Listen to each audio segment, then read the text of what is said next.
Hey, what's up guys? Snows from Snows Gaming here, and today in Overwatch news we're going to talk about the new patch update that just went live on the live servers. So there are two changes that really caught my eye and I wanted to talk about. So the first one is the competitive play change. What happens with competitive play now is that if your SR is below 500, so if it's below 500, it will no longer be displayed on your profile. Now this is done probably for two reasons. The first one is to prevent trolls that are deranking. So basically, a lot of people just want to derank and get to the lowest possible SR, and they affect everybody at the same. Everybody doing this, all of their teammates are basically affected by this.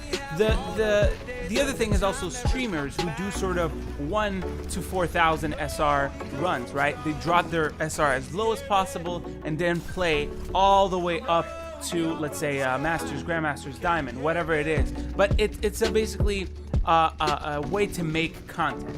Now, the possible side effects is that there will be zero changes. What will happen is that people just now have a lower goal to reach. They just say, I have the lowest SR, and they start from, let's say, 499 or 500, and they go all the way up to where they should be. I'm sorry, I did burp there. I'm really sorry. So, in my opinion, I'll be very honest, I don't think this will change the way people derank themselves. The only difference is that they're going to derank all the way down to 500, stop there, and then try and go back up. So the second change I want to talk about is the respawn delay. So the respawn delay affects all of these maps: Hanamura, Temple of Anubis, Volskaya Industries, Dorado, Route 66, Watchpoint Gibraltar, Eichenwald, Hollywood, Kings Row, and Numbani. All of these maps are either assault, escort assault, or escort maps, or known as payload, point payload, or 2CP maps. So all of these maps are affected, and the way it works is that if the attackers outnumber the defenders on a point, and of course the defenders start to get killed, their respawn time will be increased slowly until the maximum of 7 seconds.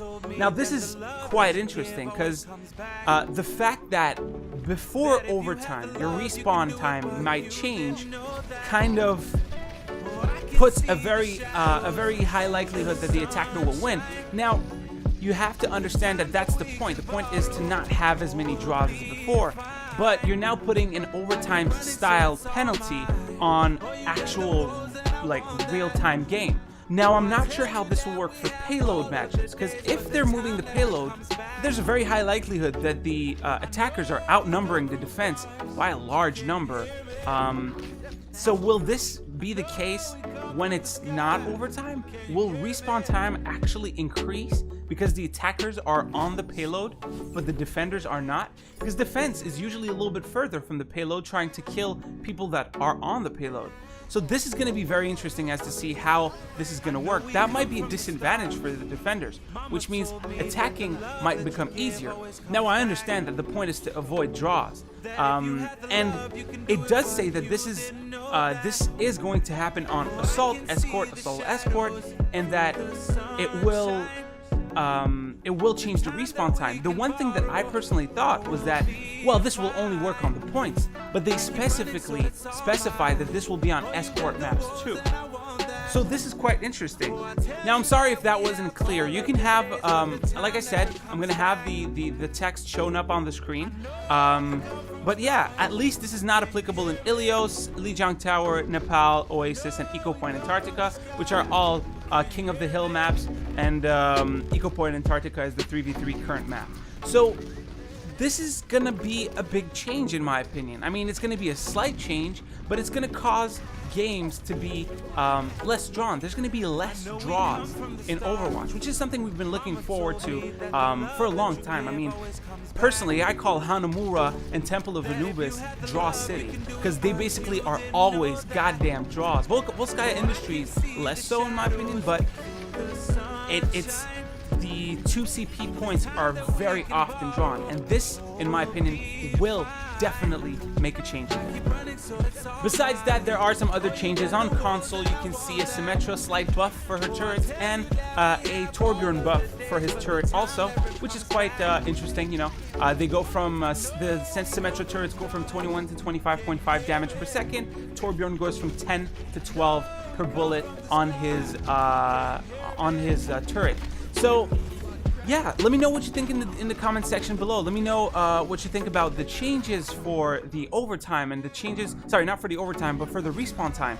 That's pretty interesting. And what do you think about competitive? Do you think it will make a difference? Anyways, that was pretty much it. I hope you guys enjoyed the video. I know I kind of rambled. It's hard to explain in my opinion, and I'll try to make a better job of explaining things on my future videos. I am always trying to find new ways to improve the videos. This is my 4th Overwatch videos. Once again, this is Snows from Snows Gaming. Leave a like if you liked it, dislike if you disliked it. Go ahead and sprinkle some love in the comments below if your feelings are more complicated. And yeah, that's it. Have yourself a great day. Oh, by the way, as usual, sometimes I stream. You guys can subscribe to the channel, hit that little bell. That way you guys know if I do stream. Have yourself a great day, and stay frosty. Take care.